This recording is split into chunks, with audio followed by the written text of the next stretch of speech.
good evening, everyone, and welcome to the Truth Behind the Truth, the Night Edition. All right. Welcome. I want to welcome everybody into tonight, our live broadcast. We are off schedule. We'll get back. We got to get the schedule together for Tuesday nights because we have to remember 6 p.m. like we were on Saturdays, even though Saturday still shows at 6 p.m. Yeah. And thank you guys for tuning in. Oh my gosh, you guys are tuned in over on the re-air. We saw all of your comments and everything that happened for Saturday night. So please, if you're not available on Tuesday, definitely can watch the re-airing on Saturday night on our same platform. So which is good. So they getting us twice as much. Twice as much during the week with a little bit more information out there.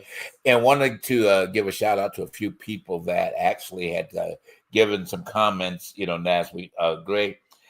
Some things about doing this show that we really are, kind of being astute with, and that simply meaning that we don't know who we're reaching a lot of times, No, we don't. And we really feel like sometimes that people aren't listening because we've been talking to you guys for like 5 years. Okay.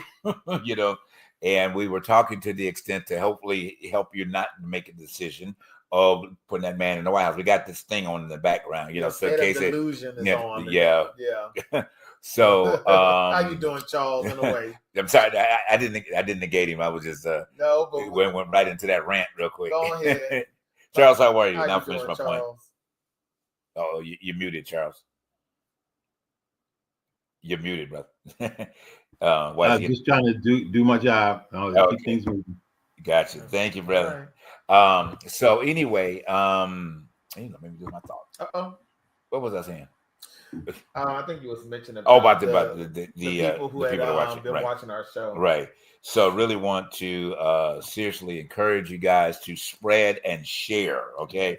Share this show because it is so vital to where we are right now. And we will absolutely do our best to make sure that you are aware of what's going on. I mean, we feel like that's been our job for the longest period of time, and we're going to continue to do that, So, but in order to keep us on, you got to send us some money. All right. I'm just going to tell you, we need money. It takes money to do this. It takes money.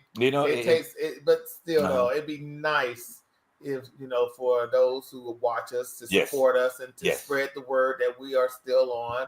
And I'm hoping and praying with this, we're giving you some information that is worth needing and worth talking about, because Truth Behind the Truth is wanting to be that format to at least help individuals at least find their true authenticity. And then on top of that, to do their own research.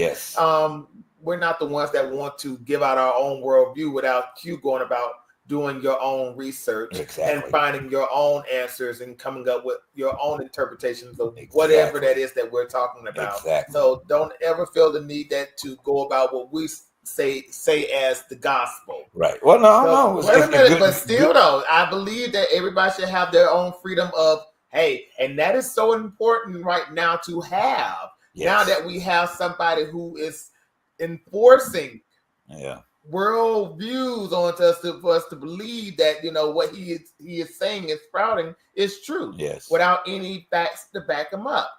We don't want to be whoever that is that's talking right now. So like I say, we're giving y'all, our audience, the information, but it's up to you to do your own research as well. So please. I mean, for sure. I mean, it is.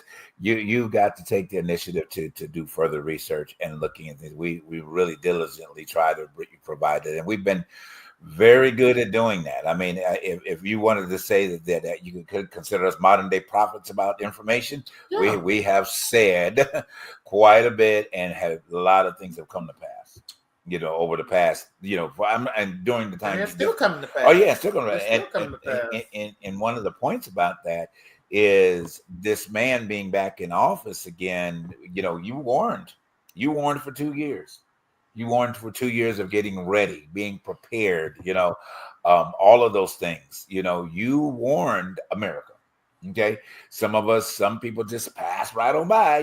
Some black boys and black men or whatever, just talking about nothing. Whatever it is. Or all of those that's passed by on YouTube, and we are in the algorithm of YouTube. Okay, but trust and believe. Okay, if you look at other shows, it'll put us up there, but you have the choice to click on and watch and listen to what we're saying. We're on Facebook. Okay, I don't post as much on Facebook as I did, prior to. But you know what? I'm going to start doing that a little bit more to keep you guys a little bit more informed and up to date. We've got 2 pages out there for you on YouTube. Okay, we have my page, you have his page, and then you have the authentic page, the truth behind the authentic truth page. Okay, so all of those connected pieces that are there for you to be informed. Clicking on it anytime, all right, and get the information you need. Because right now, this man's doing all kinds of stuff all across the globe at this point, because you got everybody in the world watching him, you know, at the end of the day. So before we dig in, I want to highlight we're going to talk about him. We're going to talk about that President Zelensky situation, you know, even though that's probably like previous news, but from what I'm understanding is that he is surrendering to Trump, but we'll get into that in a few minutes. We'll get into the state of delusion, you know, that's going on right now. It's a state of chaos. There's a lot of chaotic stuff going on in that state of delusion and union or whatever. There's a lot because, to be honest with you, a lot of people are not. You know, it is what it is. Yeah. I always say, people who voted for this, hey, they're gonna have their cake tonight and for the next few months when stuff is bound to go up. Yeah. I mean, Charles, what do you think? I mean, hold on. We're not going to yet. Hang on one second. Let's knock out these few things. We will dive right into that. Okay. Yeah. So, as you guys did or did not watch the Oscars, it was an okay show. I think Conan did. You know, he did a little bit better than I anticipated him doing. You know, I wasn't very excited him about it because I'm not a Conan, whatever his name is. I'm not a big fan. You know, just never have been a real big fan of his, but he did okay. I think it was okay for what it was worth. I think that, of course, when Will Packard did it, was still to me was a very, very good show. You know, the energy. When he did the 3 women, he did Wanda Sykes and Regina Hall and what's her name? The one that the comedian. When the slap, that was the day the slap happened. Yeah, I'm trying to think because her uncle is part of the Senate. Oh my goodness, what's her name? Charles, if you can get her right quick. Regina Hall. What's that? When Will Packard did the Oscars, what was her name? I can't think of her name right now. Of the 3 women, I know it was Regina Hall. I can't. But anyway, it'll get to it. I'll look it up. But anyway, so yeah, it was decent. I think that they tried to keep it a little bit entertaining. And then, you know, we were discussing earlier is that it needs to get more in depth. And I mean that in depth, meaning that it needs to be colorized a little bit more. Hopefully they don't have to go back to Oscars all white, you know, thing that they did with when Jada Pinkett, you know, started that movement. You know, so hopefully we won't go back to that particular direction. But who knows with that clown in the White Zendaya? House? Huh? Zendaya and Lupita Nyong'o?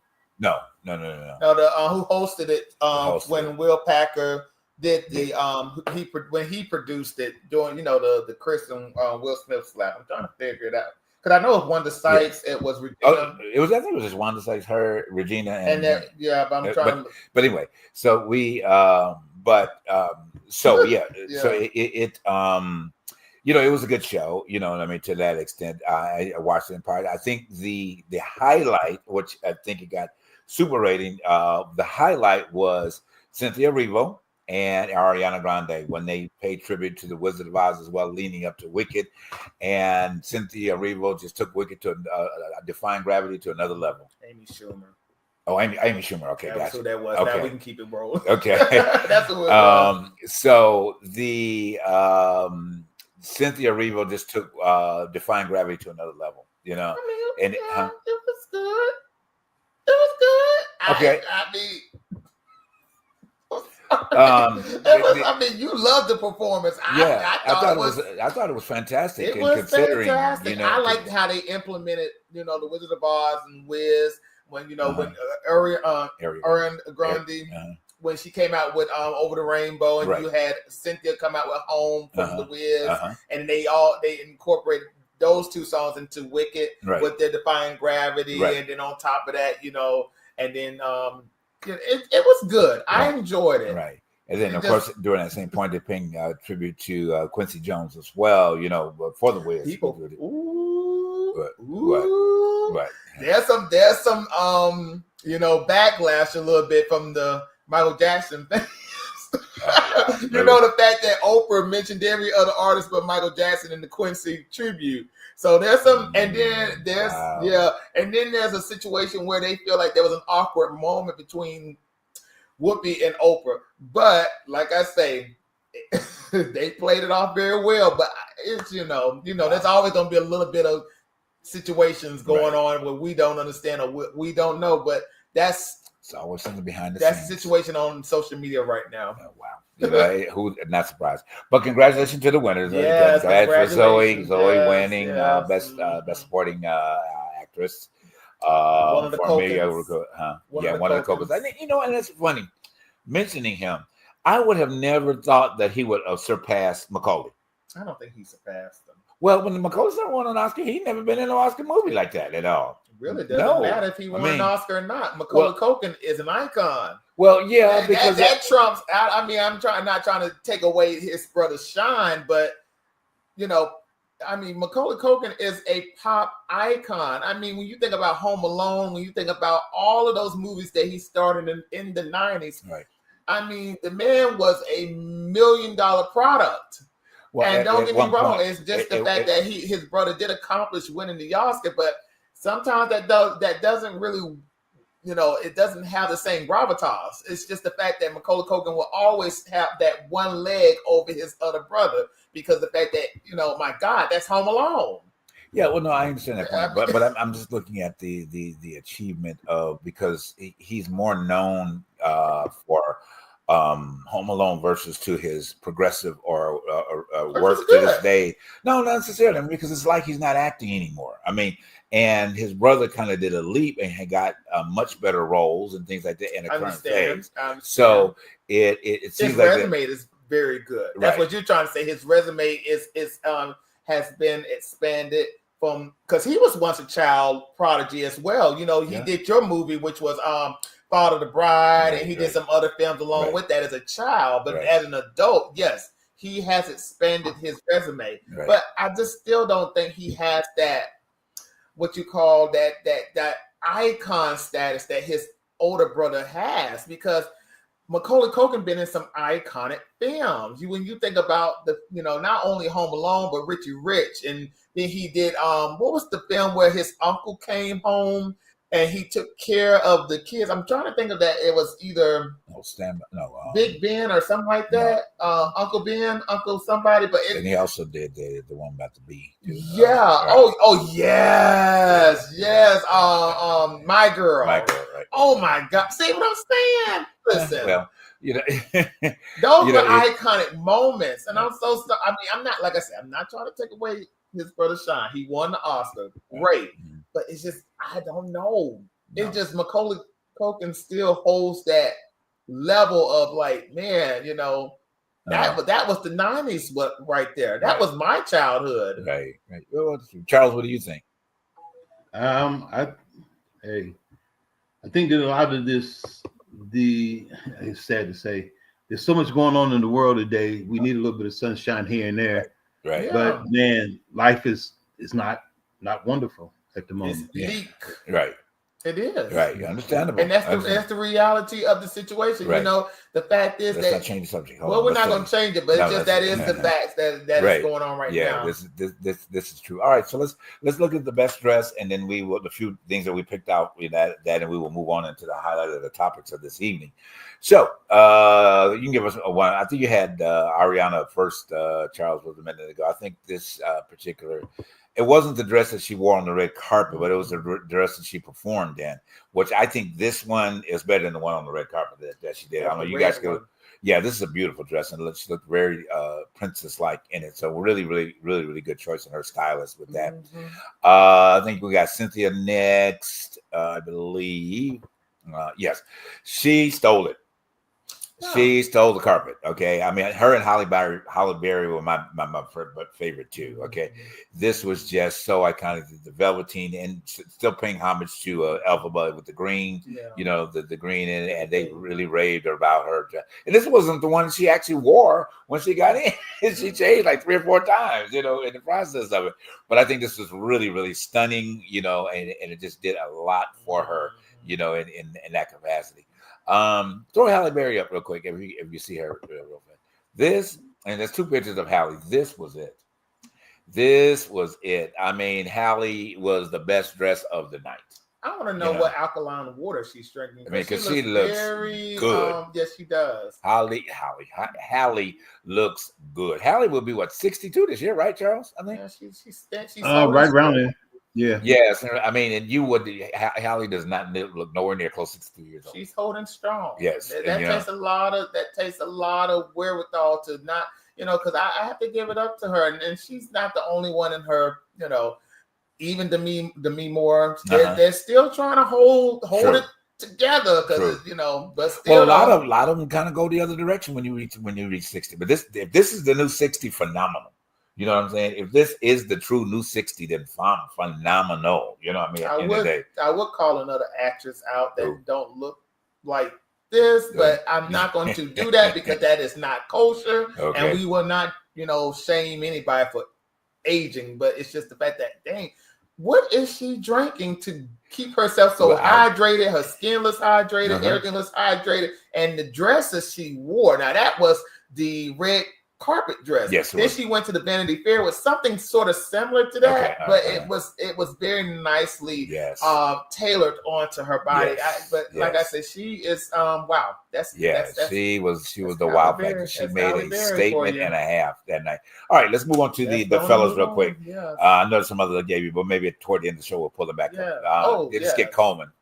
So Coleman, he has just been a statement through every award, another one just like his stylist has done him, and he has not been afraid to take risk.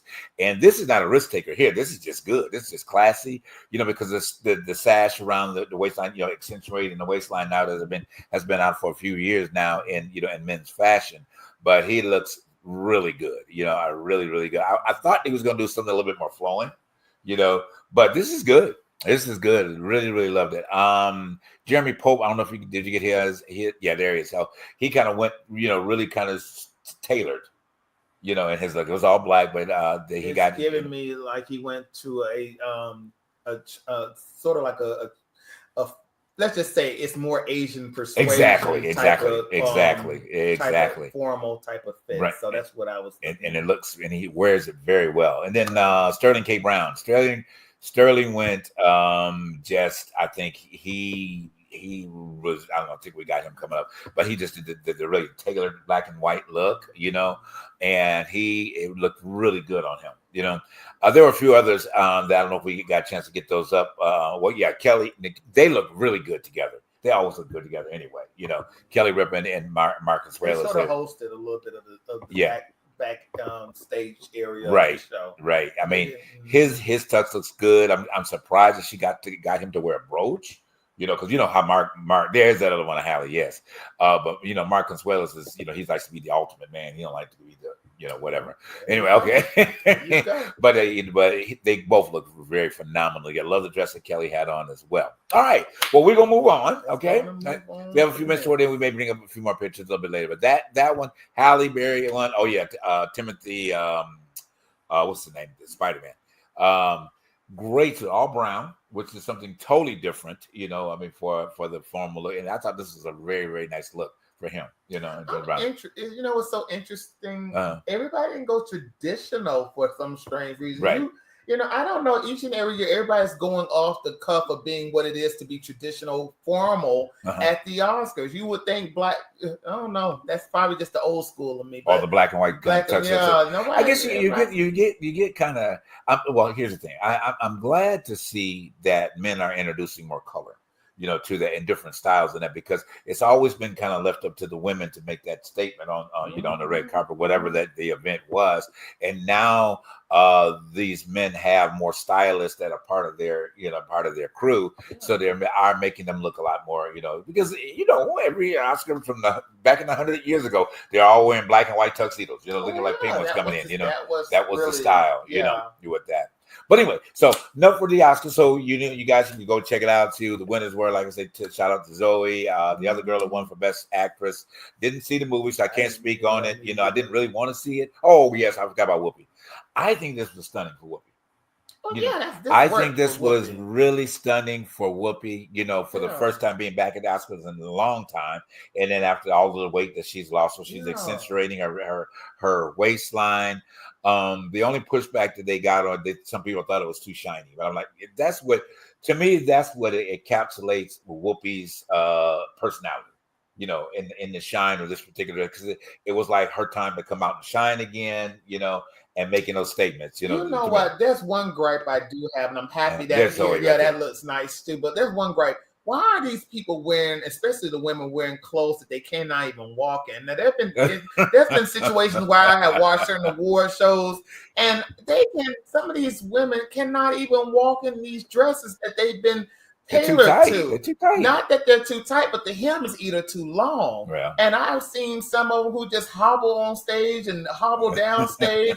Ariana almost fell at one point, had to get Cynthia to run back during some press backstage, where but not at this award show, but at another award show. And I'm like, why is it that when you wear this stuff that you don't think to be that? Listen, I got to walk in this thing. I got to be comfortable in this thing. Clothes are to be, I don't know now. Hey, to each his own. Right. If you want to look nice and want to look cool and tailored into a tight suit or dress where if you sit down you can split your rear end.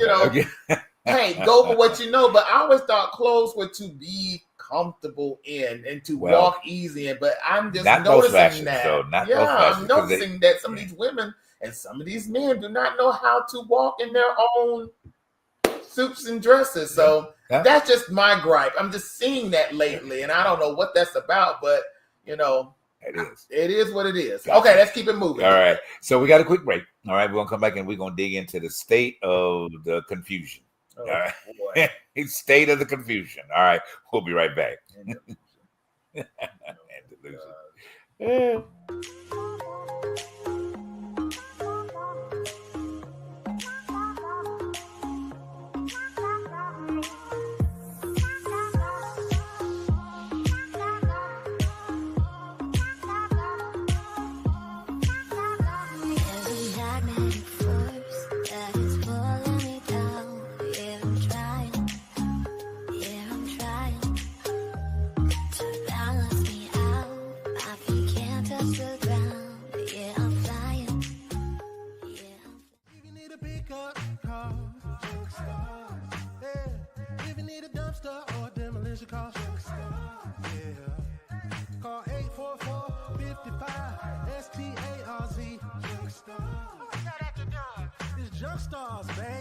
Hey, my name is Thurston, and here I have my CEO, son Langston. We specialize in junk removal, dumpster rental, and demolition. So if you need junk removed, call Junk Stars. You need dumpster rentals, call Junk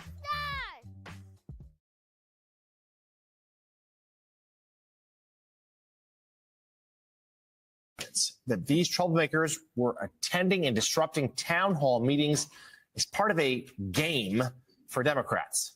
Similar sentiments were expressed last week by House Speaker Mike Johnson, who claimed those speaking out against GOP policies were simply unhappy Dems. Over the weekend, Senator Roger Marshall of Kansas even walked out of a town hall early after he was confronted by constituents. And then he claimed to NBC News that those speaking out at that town hall were, quote, people from the big city. Which one? Here's one exchange.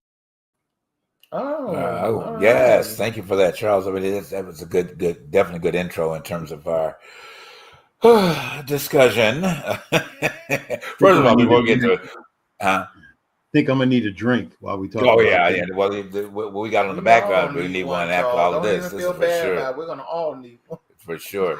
But anyway, welcome back, guys. I want to thank you so much for tuning into The Truth Behind the Truth tonight, our Tuesday night edition, our live edition on Tuesday nights.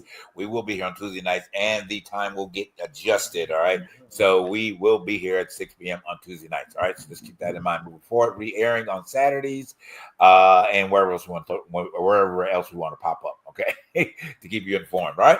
Want to encourage you, like, share, please. I thank you guys for those of you that have been watching and participating appreciating with your comments and everything, and that we're seeing them after the show. Please keep those going, even if it's not a live broadcast. You want to put it, I will be, or we will be able to see it and maybe even address it, you know, to in a future upcoming show.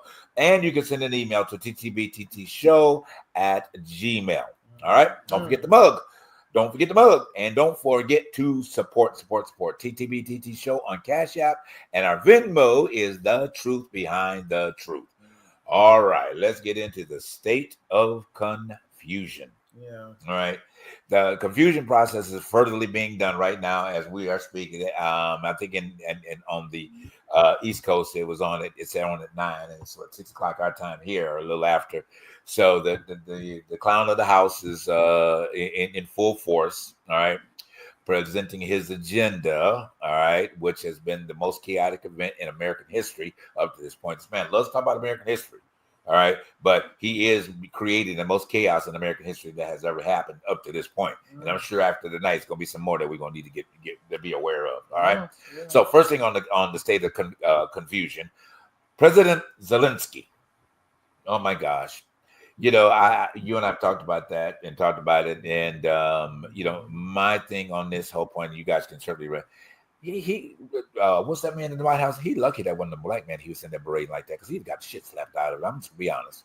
Okay? Because if it was the right one. It was the right one. That's true. Because, I mean. If it was the right one, I mean. To sit there and talk to that man like he was somebody's child.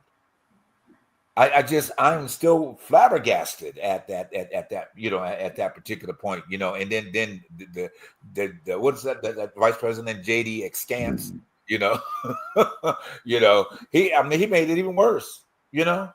I mean, you need to be grateful. You're not grateful, you know, you're not thankful to us. You need to kiss the ring. Huh? He has to kiss the ring. Oh yeah, okay. Well, you know what's happening. Then we'll bring up what's going to happen after that. But go ahead. What's your point about that? Well, to be honest with you, it was embarrassing. I don't know what anybody would have gotten out of that. I mean, you know what? It's let's just say this.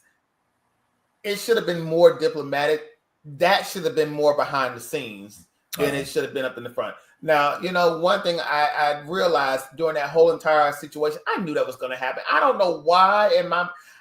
I didn't even really have to see it live to know what was going to happen, because the rhetoric all during his campaign was cutting Ukraine off and making that they didn't receive any type of funding, and this pseudo peace offering that he's been trying to persuade Russia and them to have. And because all of this honestly is an investment. We all know that this fool wants an investment from what he is doing. You know, even I can recall when Obama went into Libya. And, you know, Gaddafi was assassinated and all this stuff was going on. He said about Obama was the fact that if Obama didn't go get at least go get the oil from Libya, then it was a waste of time. The whole entire shebang was a waste of time. So knowing Trump and knowing that this man is all about business, because that's what he based his whole entire career on, is doing in business and investing in all types of craziness. We all knew that this whole entire thing was based on him getting minerals from this country, which he's not going to get. Right. Because what I come to, you know, I'm thinking that, you know, who's going to actually get it if they decide to go their route is China. Wow. Okay. And I do believe that China might have a hand in investing in have some hand of investment in this, but it's to be seen, because there has, you know, but still though, it was a mess. We as a country are embarrassed. We are exposed to the fact that now we have a leader who do not know how to be diplomatic and in the sense of being diplomatic as a leader. He is a fool. He is a fool right now. And he's showing his foolishness along with the people who support him, because they don't know no better. And I hate to say this, and I'm going to let you go after this, Charles. The fact that the double standard was so thick that day, it pissed me off.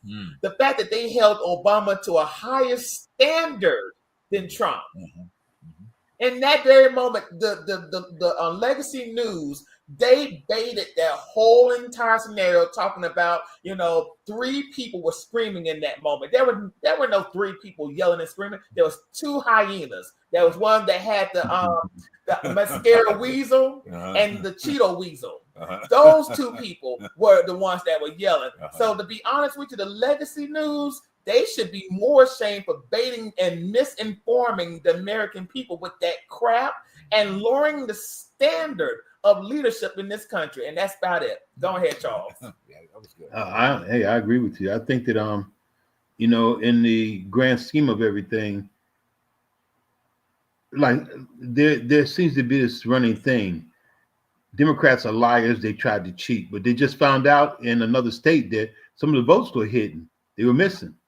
Just found that out tonight. And the data was lost, they said, but they couldn't retrieve it. Now they've retrieved it. And of course, what it shows, Trump wasn't winning. So, like I tell people, there's a lot behind it. My biggest issue is the fact that Democrats have no spine, no bite, not even a bark. They just roll over and play dead, and people rub their tummy and they feel happy. That's the end of it. I think that they should do what the Republicans did for Obama when he had the House and the Senate. Cause freaking mischief. Be a headache. Be always in the way. Make it so that you're seen and known.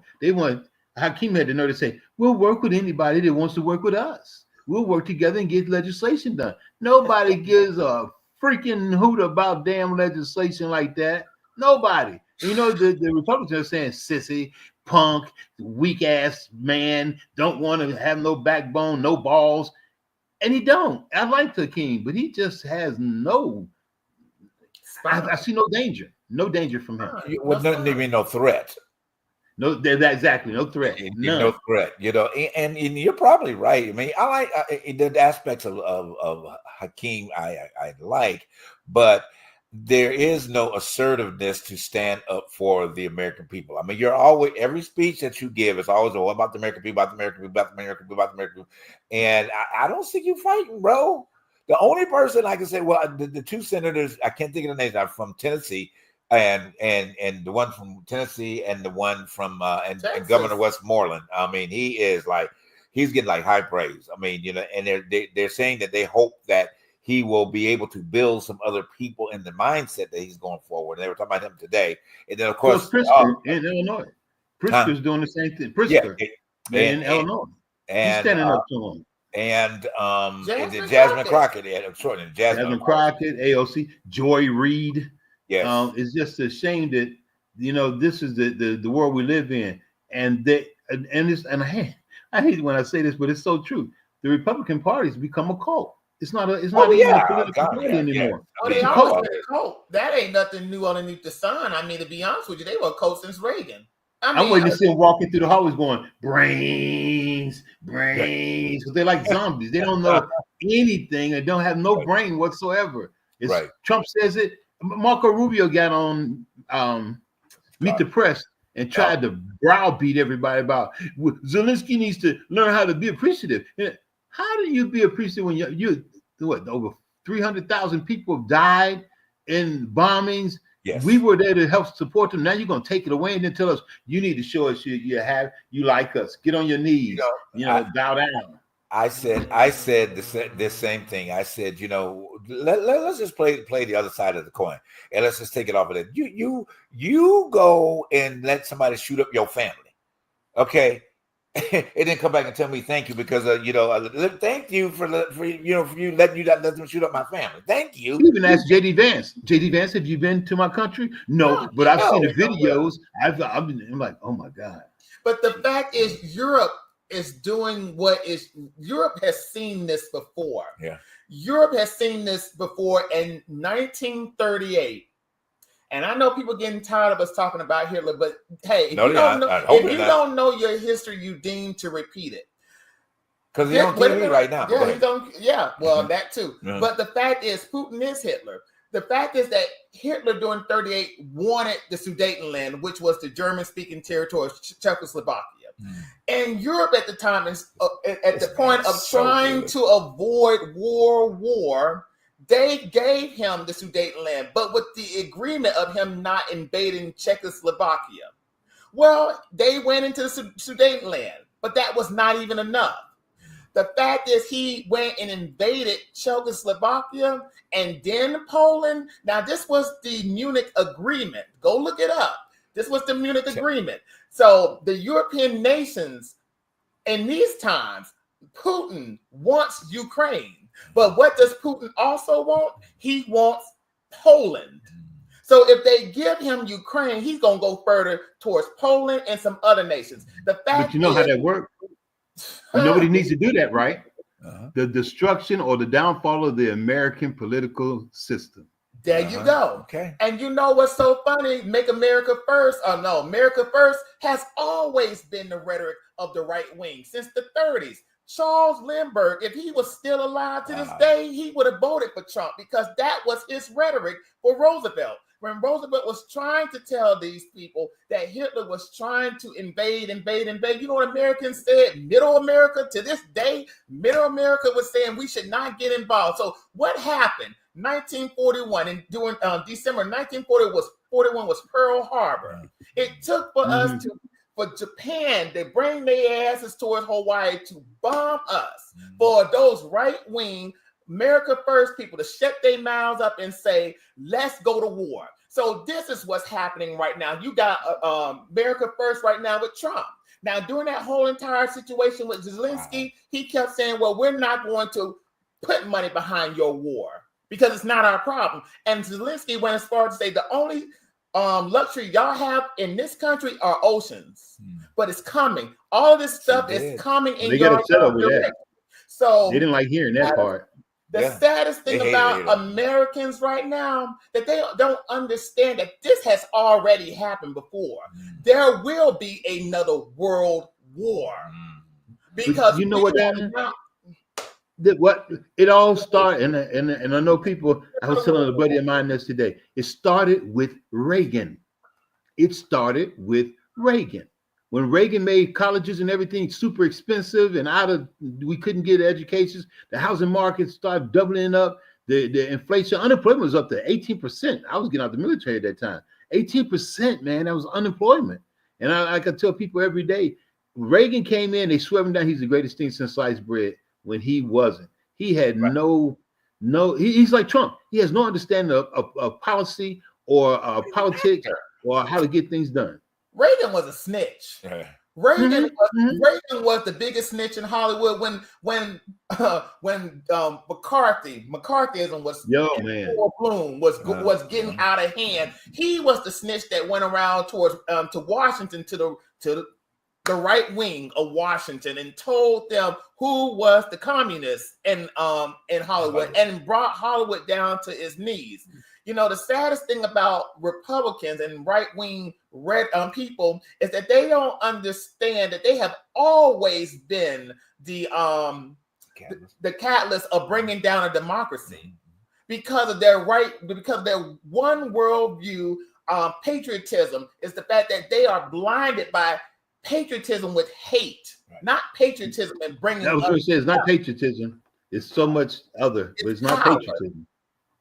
It's power, and it's fascism, and it's nationalism, and it's wrapped up in what they call patriotism. But this is what I don't understand. How do black people want to be with Trump when he's associated with Nazis and KKK and all these people don't? And even he shows us he don't like us the way he does things. He's got one black in his cabinet. He's of a hood, and then he has the nerve to say he's going to kill housing vouchers and trim down. So we got all these homeless people, and you're going to trim down HUD. Because it's a for-profit situation behind it. It's a for-profit. It's a profit. See, the thing about it, and I hear what you're saying, Charles, how could black people get involved in this type of situation? Because somebody has to make money off of this. Right, absolutely. That's basically what it is. Somebody's making money. And most of these black people who are involved in this mess are making money. Right. They see dollar signs. If I can talk up against the liberal movement, if I can talk against my black brothers and sisters to make a bottom dollar, then so be it. It's all about them making money. It's nothing. There is no integrity in all of this. It's a game that's being played. Right. And you know what's so sad? Nobody else is playing this. Go on Twitter right now. Elon Musk is using black voices to sell Trump's rhetoric. There are no. I think they're actually bots. I think those are really bots because they're everywhere. They're popping all up on Facebook. But they are. Yep. But it's live and it's in color. I don't see no Jews for Trump. I don't see enough Hispanics for Trump anymore. I don't see no Asians for Trump. I'm seeing Elon using black voices to sell this truth behind the truth. And the saddest thing about it is some of these dumbasses are eating it up, but they don't understand that all of this stuff is the detrimental of a whole community to resegregate and to really with the government jobs that they have laid off. He knew what he was doing because most black people have government jobs. Yeah. But you said it best, Alan. You have to repeat history. And you know how that is? Because Hitler is the playbook. Hitler won the first election, lost the second election, came back the third election, had all the rich Jews helping him thinking they were his buddies. Once he got all of the middle class and poor Jews into the camps and stuff, he went to them and started taking their stuff. They go, why you mess with us? We're your friends. He goes, no, you still Jews. It don't matter. You just my pawns to help me get what I needed. Because you talked those other ones into coming on in here and being our guinea pigs. And it's the same thing here. White America thought that Trump was going to come in and give them this great pat on the back and say, you're white privilege. And now they're all getting that FAFO. And the sad part about it is it's kicking them in the ass so hard. All this stuff to Biden, they claim Biden didn't do anything, but the Inflation Act and a couple of the other things helped out white farmers and helped out other people. And now they're realizing what they said he didn't do nothing. He didn't help us. He ain't there. Now we ain't heard nothing from Killer Mike. Killer Mike was all out there. Hold our vote. Don't give our vote up. Make it mean something. Don't give it away to nobody. It's good. And now look where we're at. Well, idiots.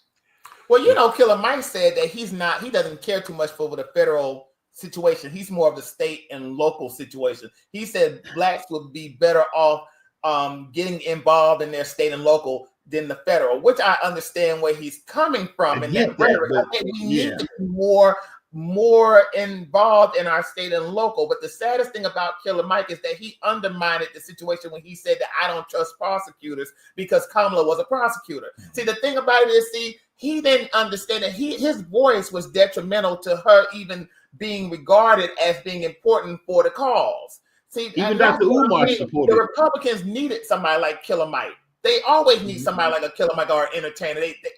You know, that's why Malcolm X always said it's always black entertainers that these white folks go to, or these white politicians go to, because we tend to listen to our entertainers. But I don't have a problem with entertainers. Think about it. Jim Brown, Lou Alcindor, what's his name?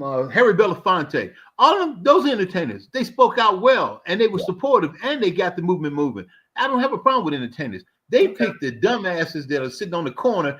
The house burned down, and the guy got a damn bonnet on, and he got rollers in his beard. And they go, "What happened?" Well, you know, my boy, he was coming over to get some chicken, and we looked over out the window, and the building was burning. Now the building burned down. I said, "Bruh, the building burned down." He said, "Yeah, it burned down." Those are people they pick. They don't pick the people got the intellectual common sense. Right? Why not? Why? Intellects are the enemy of right-wing rhetoric. Why? It's like that. It's like that man asked one of the reporter, "Why do most college students vote for Biden?" Now this was an old MAGA man. He said, "Why do most college students vote liberal and vote for Biden? Why not? Why and why should they? Why there are college students that vote for Trump, but the fact is they believe that if you have some sense and some intellect that you are the enemy." Right. Because you go against the grain of what they believe. That's why I said in some shows back, critical thinking classes in a lot of southern states do not even exist anymore because it goes against the grain of what they believe, and the Bible Belt and what they believe as hey, as what it's just tradition. They don't want you to go against tradition. Right. Okay. Yeah. No. Well, you know what, guys? You know, as I'm gonna put this PC, it was a PSA moment in. Y'all need to listen to this man. Okay, this history news journalist. Okay, at the end of the day, he don't like to be called journalist because he doesn't feel like he's qualified. No, he is qualified beyond because he just gave you a not even a brief dissertation, a strong dissertation about how history is formulated to where we are right now and where we're going. It's in the history book. It's in the I get history book. it. And I just want to add this on to it. I know, but you know, the fact is, just read the history, y'all. Read the history.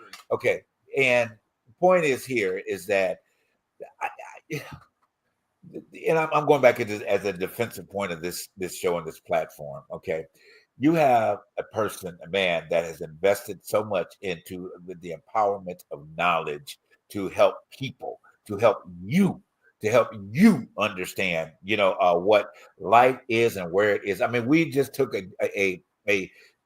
short dissertation, but a dissertation about from where it goes back to the Reagan administration up to the clown. Okay, and how things have been formulated, and where most of y'all have not even paid attention to. And I'm not trying to throw off on y'all, but I am throwing off on y'all, okay? Because where we are, typically as people of color, and I'm going to include Asians, I'm going to include Jews, I'm going to include Hispanic, I'm going to include Black people, because guess what? Here in America, you're colored, okay? You're colored at the end of the day. Now, you may not be in the Black race, but guess what? You're colored, and you're still going to look at as being colored. All right. And because of that, you are subject to everything else that a colored person would have to do with. Okay. Let's get into we'll just talk about the Asian hate that was going on. I mean, you got white supremacists right here in California going up hitting older Asian women in the face, flogging them. You know what I'm saying? I know that they finally got some Asian legislation passed against that, at the end of the day. But then we finally get an anti-lynching bill, done 60 years after Emmett Till got killed. Really? You know what I'm saying? So, and it's a lot more. I mean, we don't even hear about what the Hispanic community goes through. I mean, and I'm sure that our Hispanic brothers and sisters go through a hell of a lot. Okay, and we talk about what is it? Profiling, that a police officer stop you and everything else like this. Profiling on so many levels. So, what I'm saying, basically, not to my white audience that understand this, but I'm saying to my colored people. All right, my colored people, come on. You guys have got to start doing something different here. You got to start knowing. You got to start educating yourself. You need to be pertinent into what's going on. I've worked with a lot of Hispanic young people, all right, and I'm gonna tell you, I'm embarrassed. Okay, I'm embarrassed as a person of color because they don't know what's going on. All right, they sit and look at all day long, and they don't know what's going on. All right, this man right now is on here talking about furtherance of trying to get their family members and other those out of the country, but you don't know what's going on. Well, he just passed an executive order making English speaking language the primary language. Yes, so. and then the last one that we go on to the next subject, and then there was that woman Christy Knowles. Oh my God, see, I hate the. Yeah, I can't call it that on right now, but he has allowed this woman. Okay, to me, it's one of the lowest things that you ever to put a commercial out about deportation, telling people that you better freely leave before we put you out. And you cannot come back. And you cannot come back, or leave willingly. And you can come back. And you can possibly maybe come back if you meet our criteria about coming in. Charles, did they have that commercial in Atlanta? Did you see that commercial? One? This national commercial that Christy, whatever that bitch name is, puts out. She's got this thing out now that it's on air here that she is saying that, announcing herself, and then she's talking to the immigrants and telling them to get out of the country before they get put out. That she's out there rounding them up.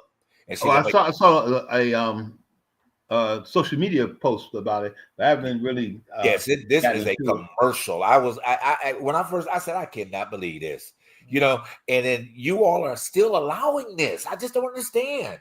Yeah. I mean, this woman is right here this heifer is right here. The dog shooter is right here telling you they're gonna put your ass out, and you still swiping. She is the Secretary of Homeland Security. But I understand her position. But at the end of the day, I'm just saying, I'm talking to the people that allow this commercial to go right by. Oh, it ain't talking to me. Okay, somebody gonna come knocking at your door. You need to get to vote. You need to be down at your legislational places. People, come on. And it's just not even from our Hispanic brothers. I mean, your Asians and your Indians and all of these other ones that are in here that have been invited to America, unassumingly, not knowing that the way you got in. I'm gonna put it nice that way. But they're not counting them as Republicans. Those who go out there and complain, they're counting them as people who are from the big cities and who are Democrats and who are paid Democrat obstructionists. What's so funny? I like that. Obstructionists. But you know what's so funny also, and I'm gonna let you have it, Charles, is the fact that I can recall when Obama was selling the affordable health care bill, he sent all of those people out towards the states to sell this plan. Right. And the Republicans sent Tea Party, they sent anything that was to obstruct and distract. Yes. But the fact is now that it has passed, and now that Trump is trying to, and he probably have gotten rid of it now, that they are in their feelings about the fact that this affordable health care thing that they so did not want in the beginning, but after it was passed, it helped them. Mm-hmm. Now it's up in smokes, probably tonight. That everything is up in smokes. Even this Linda McMahon, who got Linda McMahon, who got confirmed to be Secretary of Education. She's got to dismantle that. Mm-hmm. She's got to burn that down to the ground. There will not be any Department of Education. So my thing is, why did he confirm her in the first place to be to be Secretary of something that's going to be abolished?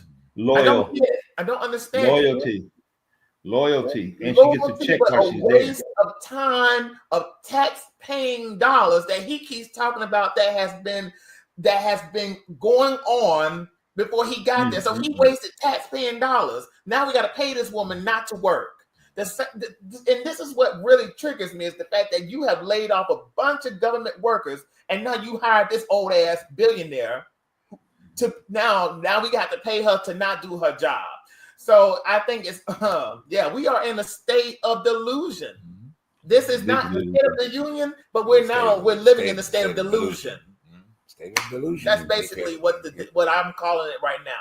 Yeah, the part that cracks me up is they thought Trump was going to not tax tips, not tax overtime, was going to give them $5,000. Oh, I hear black people all over the place going, he's going to give us $5,000. And I'm going, from where? How? Pull it out of his butt? I'm like, yeah, probably. They like what's coming out of his butt right now anyway, Charles. They do. They really like that. But go ahead. But the fact that, with them being transparent of where this money was, going with the USAID and all this stuff that was going. Now, if they were, listen, that's not even being transparent enough. I wanted to see the Epstein file. Now, why is it that you have a bunch of people walking out the door with a portfolio saying the Epstein file, but you're not even advertising it to the American people? Now, y'all been saying for the longest that y'all are going to be transparent about this information. She claims today she has the files for Epstein. She said today, I'm going to put them out. So she said a date, but she said, we got them all, and I'm going to put them out, but with no date. No. Well, put them out. What are you hiding? Because we know that was Trump's good friend for a whole decade. Let me also give you this FYI situation. When Michael Jackson was being persecuted for being a child pedophile in 93, you know who else was also being found out at the same time, but it was never advertised, nor it was put out during the time of that situation? Jeff Epstein. Wow. Epstein. Wow. While Michael was being persecuted for that false allegation, this man behind the scenes was being found out and being persecuted, but it was never advertised. Wow. Yeah. In that time period. So you know what? This is what really pissed me off, is the fact that y'all have this information, but we all know that Trump and his good friend Andrew Tate, he flew Andrew Tate over from Europe, and he is the biggest child trafficking man that is now at Mar-a-Lago. He has been flown into Florida from Europe to be with Trump. Yeah. Come on, y'all. Make this make sense. Make Andrew Tate. You look him up. Look him up. Yeah. You're right about that. It's absolutely atrocious. You know, man. I don't know what's being said. I'm sorry but we're just looking at this. But you know, this man is using all of these other visual excuses during this thing. I don't know what he's holding this little boy up for. I think he was a survivor or something. You know, at the end of the day, and he's from anyway. It's good for the good for the pageantry, but still though, I mean, at the end of the day, it is what it is. It's good for television. It's good for his image, and it's to tell the American people that, you know, we're doing some good. But the saddest thing about it is when you are laying people off, disrupting and putting a sledgehammer to what government does for people. Now, Charles, you are a veteran. You are of the VA. You have situations that go on within, you know, with the situation with the VA. Let's say it like that. But he is pulling funds and he's laying people off. The VA is so understaffed, it's not even funny. I hurt my back in February. They made an appointment for me in September. That was the first opening they had. Wow. I get there in September. They asked me, "Are you still?" I'm like, "Man, I could have rebuilt my back by the time I got here. I don't know. What do you mean, am I okay?" And then the other part is he wants to cut certain agencies, but those agencies are directly connected to food stamps, to student loans, to veteran benefits. I'm a disabled veteran, and I receive a percentage. But the crazy part about it is Trump says we shouldn't receive it, but for so long. There should be a window that you can get it, and that's it, 10 years at the most. And he doesn't want us to double dip. So I can't add my Social Security to my my disability because Trump says it's too much, and Elon says it's a Ponzi scheme. We're hurting the bank. We're bankrupting the country with that. And I'm thinking, so if I stay just on my disability, I would be on the street, hungry. Well, of course. Says the people who don't pay their fair share of taxes, but you got working class people who believe that the rich should never pay their fair share of taxes because they are the job creaters. See, I've heard I've heard this mess before, and how is the rich the job creators? How's that a misnomer?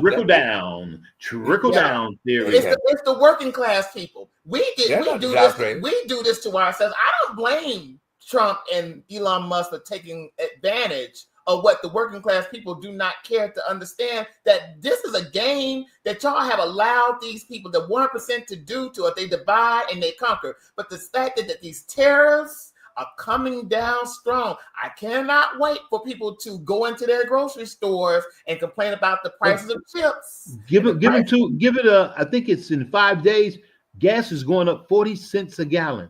Yeah. Well, thank goodness we've been already paying it here in LA. We don't have to go. We're not going any higher, but the rest of the world is. So I hope not. They've already said that California is not going to go any higher than where it is. But the fact that how many homes are going to be built, with the fact that most of our lumber, all of this stuff is Canada. Those tariffs kick in today. What was it? Yeah, today the tariffs kicked in for Canada. Canada, Mexico, China, and Mexico. Right. We said Mexico's doing their share with the border. Now everybody's going to Canada to come into the country with the fentanyl.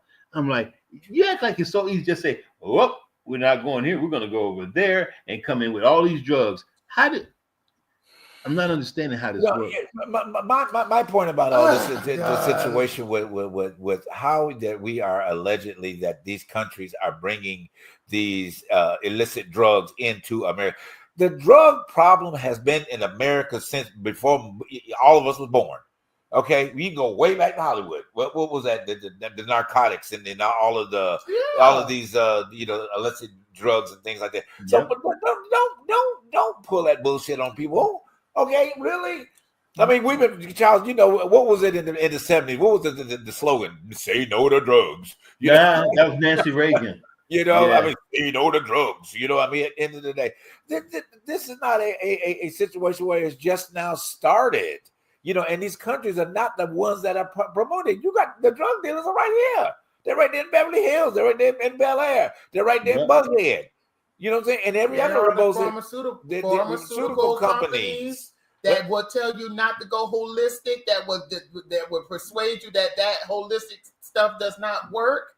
That, even Dr. Sebi, God bless his soul, for many years was telling Black folks to go more more plant-based, to eat more fruit, to go more sea moss. But then you had pharmaceutical powers that be telling them that's all a big ass lie and that y'all should spend more money on these pills. You know, one thing I remember, and I know I'm going off, but Liza Minnelli said this, and I remember her saying this. She said, "You know what, my mom, Judy Garland, because y'all know she was a big pill head to a lot of people who don't know the real story of her situation."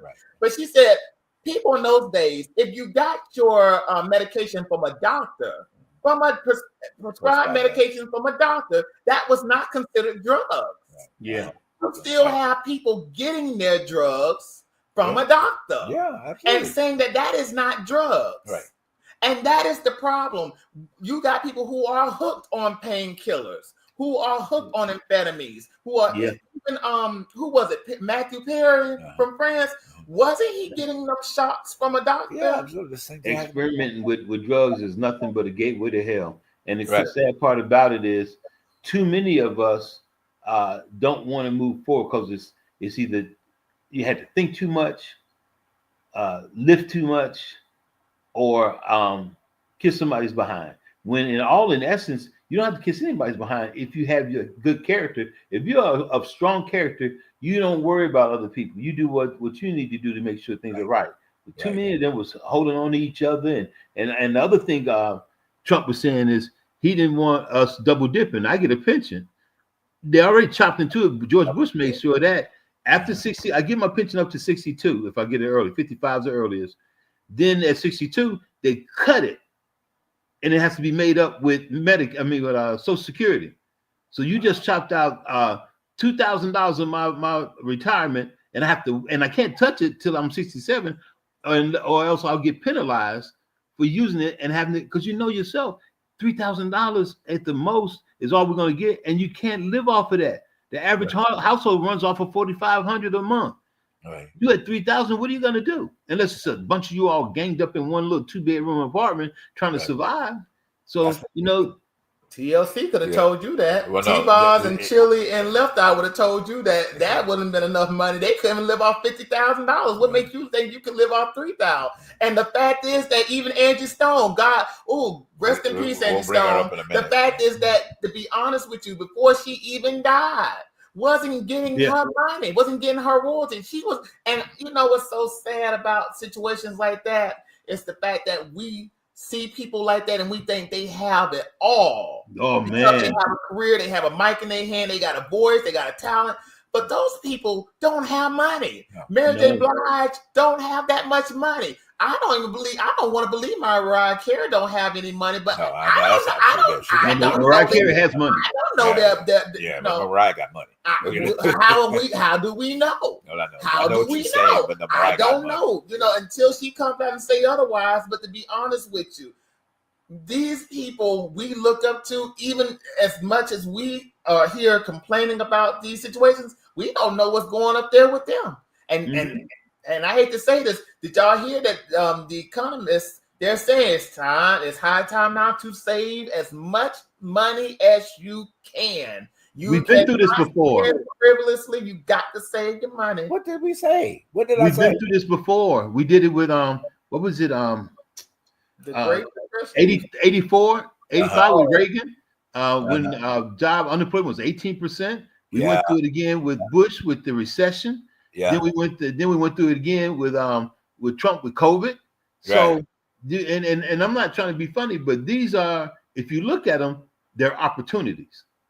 Because someone else's misery is your gain. If you're in great shape when these things hit, you go in like they did, buy up homes, buy up properties, buy businesses, and hold on to them till it kicks back in. Then you sell it for profit. That's how a lot of these folks are making their money. They come in as like vultures or scavengers and get in on the underbelly of it, and then hold on to it till they can make a profit. And so here's the question that Dylan asked. Well, this doesn't have to be in the film or entertainment arena. why is it that, that I'm gonna say the black portion of the colored communities does not seize the opportunities like this, Charles? Why is it that we just cannot seem to get together as a group of of fellas, let's just say fellas, and put our money together to make sure that we are making the Airbnbs? Why are we not doing the things like this as a collective group? Okay, because we're too busy trying to be the man. Too many of us want to be the man. Okay. Nobody wants to be second fiddle or a part of the conglomerate. They want to be the man.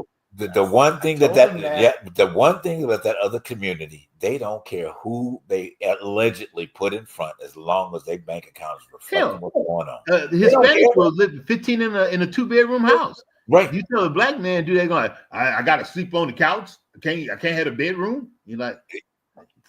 Well, we won't even. I've seen that in real life, not real time right now, but I've seen that happen before. I've seen that, and to be honest with you, it's like for real. Like, are we that really?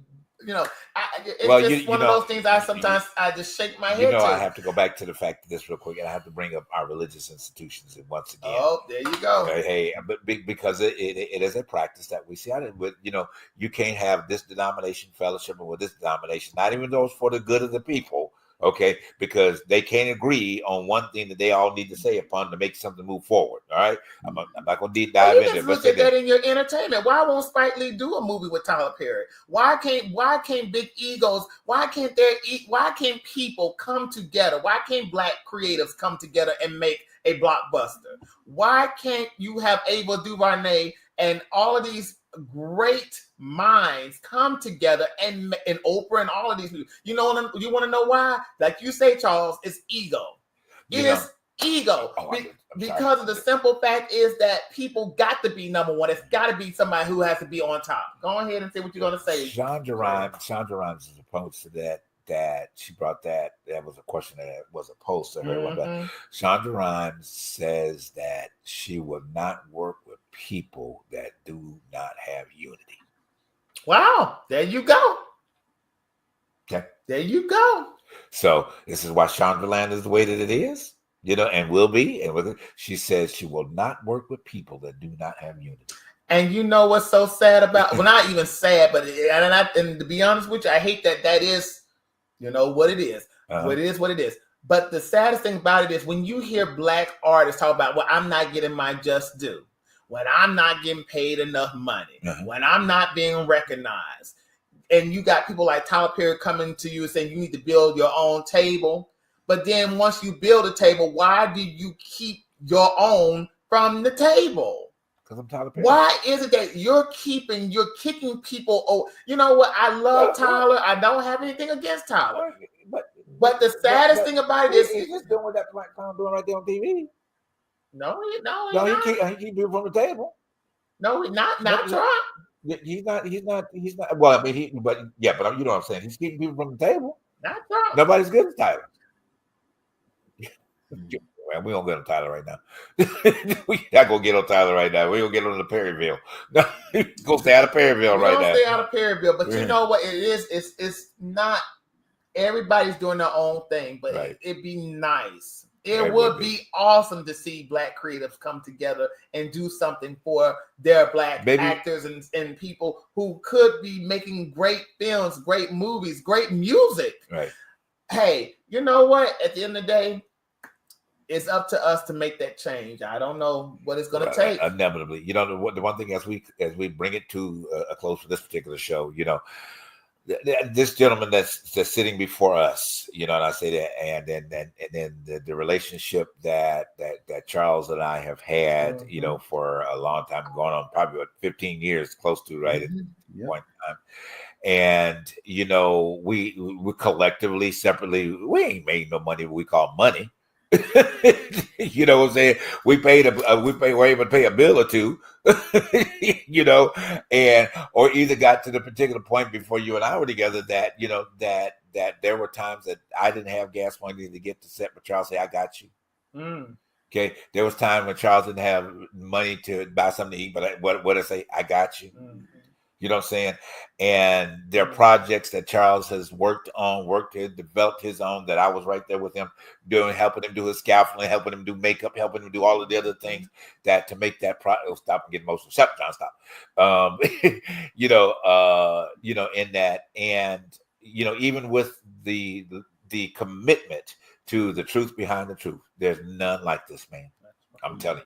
Everybody needs a friend, a brother, a big brother, little brother, whatever you want to call him, okay? But a true brother like Charles McIntosh. And I will always defend him, okay? At the end of the day, always defend him, okay? Hey, always defend him. One thing I can tell you is if none of us stick together, at least there's a few of us that are. I get people call me every day and go, I just saw you on so-and-so. Man, you getting them checks. I'm like, bro, that was one day of pay. Yeah. That was 4 years ago. I ain't seen that check since I got it and gave it away to the man.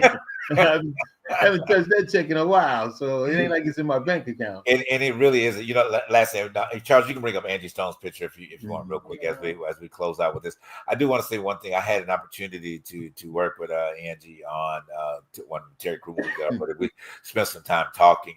And one of the points that she had made, because everybody, as you mentioned earlier, everybody thought of the celebrity side of Angie Stone. Mm-hmm. And we were walking, I think we were at the Georgia World Congress Center when we were shooting this particular scene. And, and they left her without a PA, and she said, because we had talked to her, she said, Jimmy, where are you going? I said, can I walk with her? I said, well, sure. She said, they just left me hanging.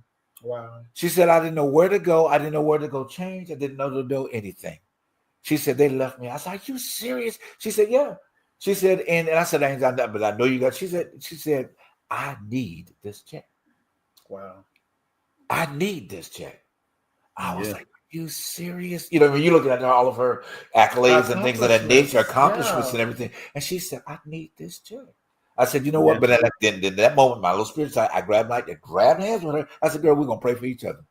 She said, thank you. And I'm getting emotional. Stop. Anyway, but she said, thank you for that. And I would love to say that. Go and finish your point. So, you never know who will transcend long before you do. Yeah. And you never know whose pathway that you have been blessed to be in front of. Yeah.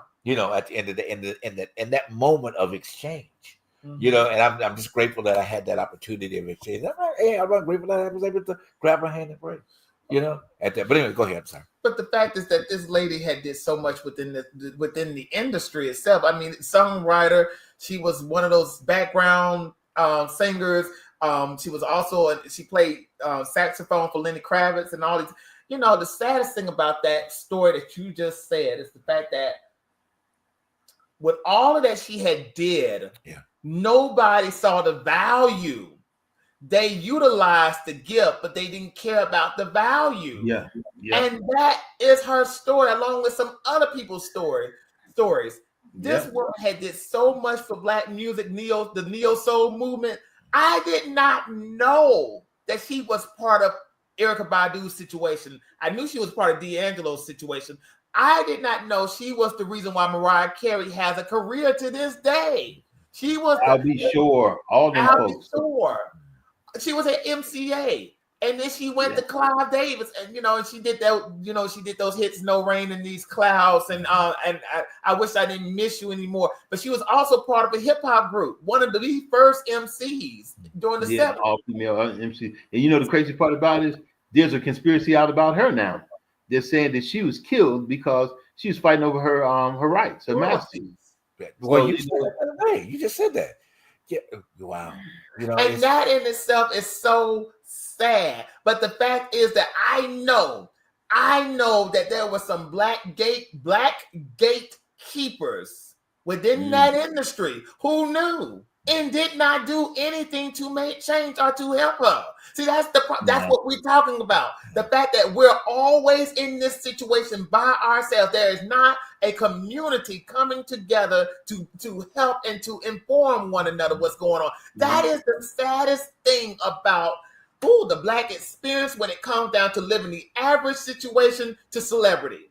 We always like to see one another lynched from a tree without cutting them down.